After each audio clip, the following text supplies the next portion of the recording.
Now the next tool I want to show you is the magnetic lasso tool. The magnetic lasso tool comes grouped together with two other lassos.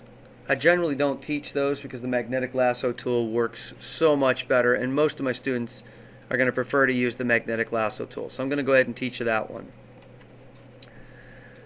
The magnetic lasso tool kind of looks like an upside down coat hanger. All I have to do is click. It's very important to remember where you first click, because in order to make this tool stop working, you have to come all the way around and reconnect. So where you began is where you end. Once you click the first time, you don't have to click anymore. You just drag your mouse along the edges, and the magnetic lasso tool will try to magnetically stick to the edges of what it thinks you are trying to select. It will not do a perfect job. Don't worry about it. You're not going to be able to do necessarily a perfect job. Sometimes you may bump your arm or something, or slip off the screen or something, and that's okay.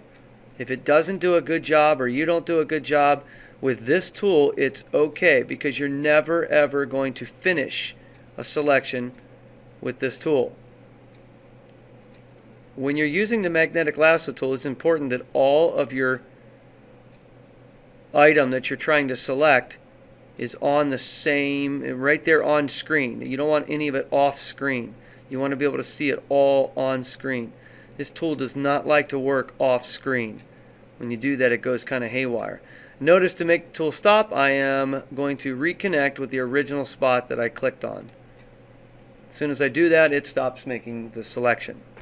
Now again, I said this is a selection tool that you're only going to use for a beginning selection. You're never going to use it for your finished selection. If I press Control, Alt, and use my finger scroll, I can zoom in and out. Control, Alt, finger scroll to zoom in and out.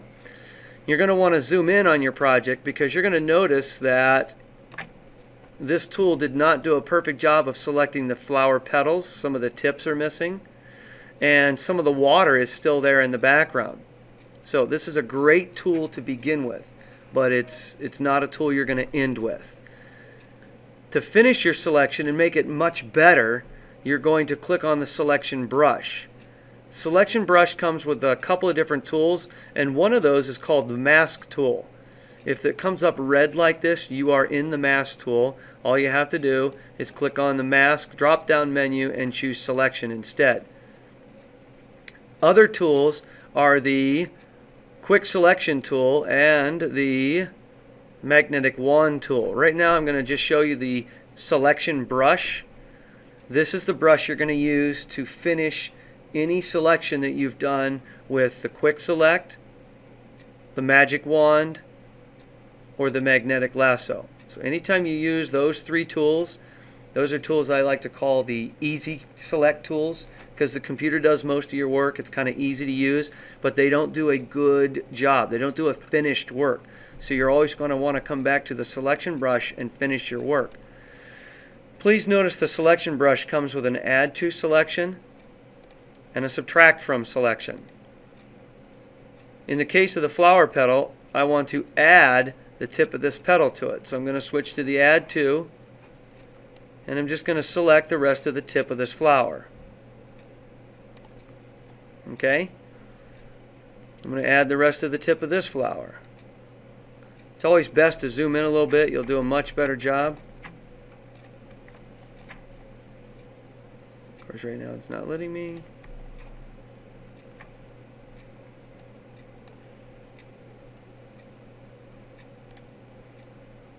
Okay, and I'm going to go ahead and add the rest of that flower tip. I notice here there's some water that I don't want part of my selection, so I'm going to click on the subtract from selection, and right now my tool is too big. You can change the size of your tool by going down to the size slider. You can make your tool bigger, and you can make your tool smaller. Now I personally don't like to use this feature because I have to keep leaving the screen and coming back on the screen to see the size of my tool.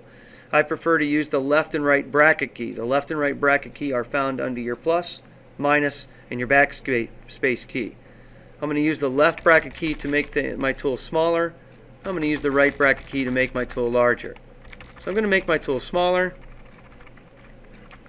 And I'm going to go in here and I'm going to get rid of the water that is still in that selection. And then I'm going to switch to my Add To tool, make my tool larger, and I'm going to add the tips, the edges of this flower petal back into my selection. The better job you do with your selection tools, the better your final project will come out. And for the purposes of our class, I guess you could say the better your grade will be.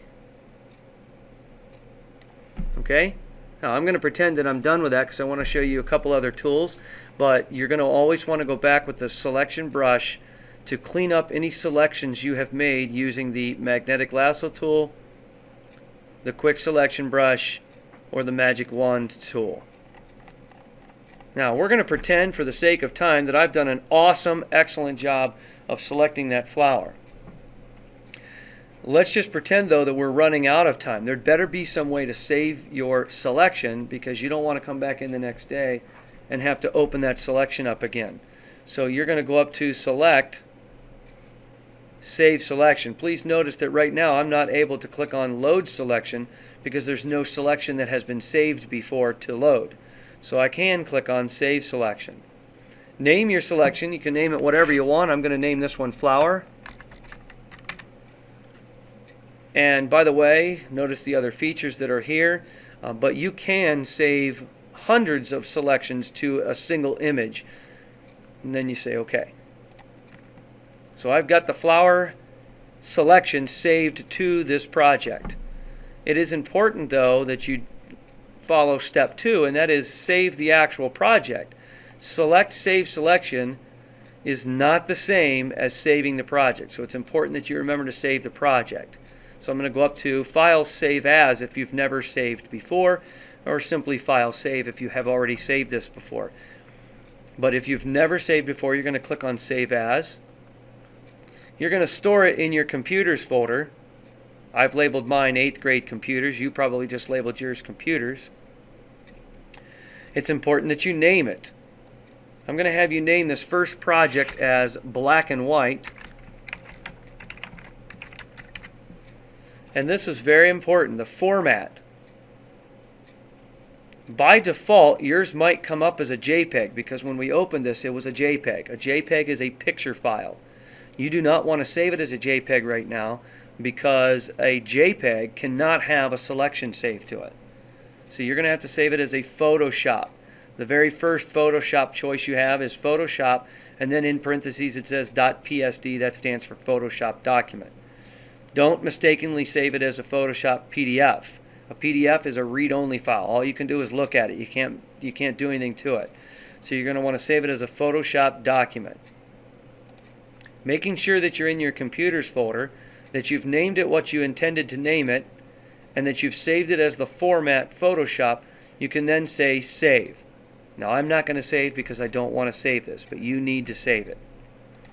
The next day when you walk in and you go to your U Drive Computers folder to open up your Photoshop documents, I have mine, it's called B&W, Black and White. And you go to open it up the next day, that selection is not going to be there. If you did the two-step process to saving, select Save Selection and then File Save or Save As, you should be able to go the next day to Select Load Selection. Pick the selection that you're trying to open that time. In this case, I only have one selection. And say OK, and that selection reappears. From here, you can continue to improve your selection.